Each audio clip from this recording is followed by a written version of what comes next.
All right, Mr. Cash, we're at it again. We're down to the end, though. The end? This is very sad. Oh. This is the last contestant that we're going to talk to today. Today. But tomorrow. Tomorrow, we're all over the place tomorrow. 3 to 5 p.m. on the internet, we're going to be actually broadcasting the pageant across YouTube tomorrow, while we're also entertaining the crowd during the breaks, if you want to call it that. So tune in tomorrow. Be here if you're in town. I think tickets are $40 to come in tomorrow. Doors open at 2:30. The pageant runs from 3 to 5 p.m. But in the meantime, without further ado, why don't you introduce yourself to our audience, let them know who you are and who you're representing. Absolutely. My name is Jamie Lynn Michael. I represent the greater Salt Lake City area of Utah, and I am in the Ms. division. So I am Ms. Greater Salt Lake City. All right. So Salt Lake City is actually well represented down here. Three I know. contestants. So that's great. So we've made the distance. How did you get involved in pageants? Well, why did you get started? Just give us a little backstory on how you got involved.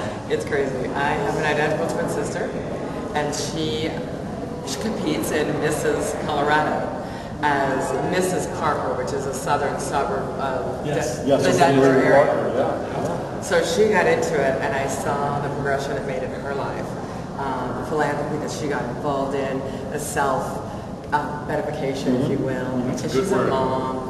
And it is a different experience as a Mrs. Nonetheless, I was the biggest naysayer. I mean, there were things I said I would never do. I would never own a poodle. Okay. I now own a toy poodle. Oh. I would never be in a sorority. I became a national officer. There you go. And I would never even fathom a pageant. And I placed 6th at Ms. America last year. Wow. So now I have big visions for this pageant. Wonderful. Not just to win, but where to take it after that. That's wonderful. What type of preparation did you do to get to the point that you're at now? Well, I came back from overseas, not knowing I was really going to do this pageant for sure. I was on the fence.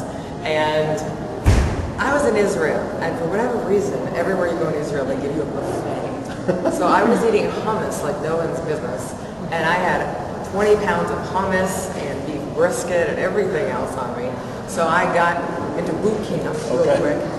And then you start going through pageant questions. I mean, they really range from everything from what's your family like to what do you think is the biggest problem facing the world today?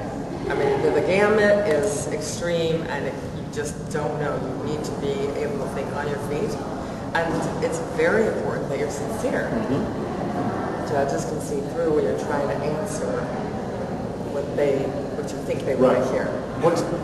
Now, out of this trip that you did and what you've been preparing for, have you prepared in your own mind, or have you already spoken about a platform that you're representing? Yeah, the actual platform, in my own word, is acceptance, but really the local platform, if you will, or maybe the national platform, would be the supporting of third world children. I have been sponsoring for 13 years now a Child with Compassion International. It's a well-known organization. She was 4 years old when I got her, and $42 a month, and she's in Haiti. And I'm very passionate about making this title, this national title of Ms. United States, an ambassadorial position that we can use across boundaries and get into doors where otherwise we wouldn't be able to. Can't say it better than that. I'll tell you, it sounds like one of the best laid out plans I've heard yet today, post-pageant, of what you'd like to do moving forward. Since you've been preparing for all the questions, I've got to ask you, what's the one question today from the interviewers you don't want to hear? Because I have a funny feeling you're going to be ready for any question. That's probably the question I don't want to hear. I haven't heard that one. That would be the one. What don't you want to hear? I don't know. So what is the one question then you are so prepared for that you hope they ask you? Really, what would I do with the title if I were to win? Okay. Because I really have laid out a lot of my goal, and I did radio myself. Oh, okay. In Salt Lake City for 10 years. Nice. And Denver for a while as well, and some TV.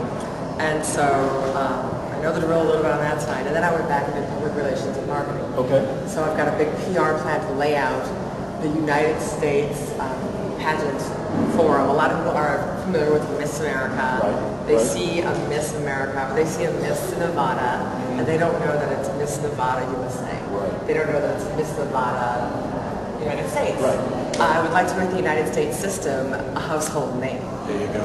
And then I'd like to take that and really, really Trump, literally, not to put on the USA system. Mr. Trump, but, you got it. But yeah, I'd like to take it and really make it something that you're going to see it. Right. So on a state level and on a national level. Well, we can be assured that if you do get this title, the world is going to be a better place.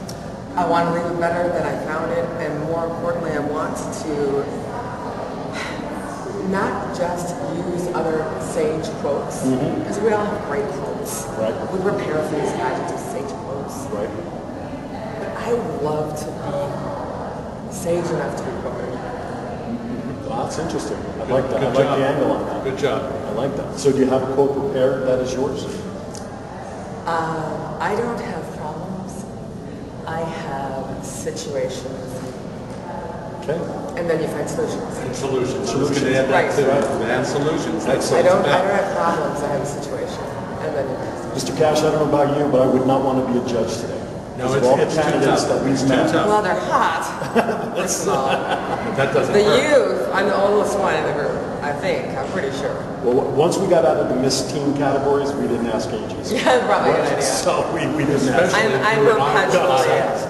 No, you and I would not ask. All right, that is the end of our interviews. That means these ladies are getting ready to go face the judges as we speak, and we wish you a lot of luck in Thank front of you the judges very panel. much. And tomorrow we'll see you Yes, up you on will. stage. Absolutely. We'll be here. Phillips and Looking Cash will be forward here to it. tomorrow. Thank you so much for your time. Thank you. We'll be back to wrap up. Don't go anywhere. Thanks for watching.